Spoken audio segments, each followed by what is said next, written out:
এবার অপুও মুখ খুলছে তাওহিদ আফ্রিদির বিরুদ্ধে। অপু নিজে ইচ্ছাকৃতভাবে দেশ ছাড়ে নাই, তাওহিদ আফ্রিদের টর্চারে বাংলাদেশ সাইডা ডুবাই এখন আশ্রয় নিছে। এরকম হাজারো সোশ্যাল ওয়ার্কার আছে বাংলাদেশ ছাড়ছে, আর না হয় চুপচাপ বাংলাদেশে পড়ে আছে। হৃদয় হোসেন শান্ত ইউটিউবার চিনেন, এখন বর্তমানে ইটালি আছে। ওই তাওহিদ আফ্রিদির শিকার, টর্চারের শিকার, এমনকি শাহরের মনির। এদেরকে ডিবি যখন তুলে নিত তখন এই চেহারা দেখে হাসতো আর গাড়ি পিছনে এভাবে বাইন্দা রাখতো।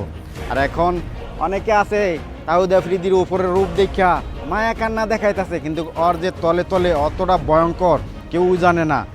অপুর নিজের মুখে শোনেন, অপুর নিজেই গালি দেয় তার। আমি একটা কথা বলি, তাওহিদ আফ্রিদিকে আপনারা যতটা ভালো মনে করেন, ও আসলে ততটা ভালো না। এটা না, ও একদম ওপেন মাইন্ডে বলতেছে। হয়তো এই ভিডিও দেখার পরেও আমার নামে একদম কমপ্লেনও করতে পারে, বাট আই ডোন্ট কেয়ার। যেটা সত্যি এটা আপনার জানতে হবে। আমার যদি কোনো প্রবলেম হয়, কোনো কিছু হয়, মনে করুন যে এই একটা কারণে হয়েছে, যেটা আমি তাওহিদ আফ্রিদিকে নিয়ে কথা বলছি।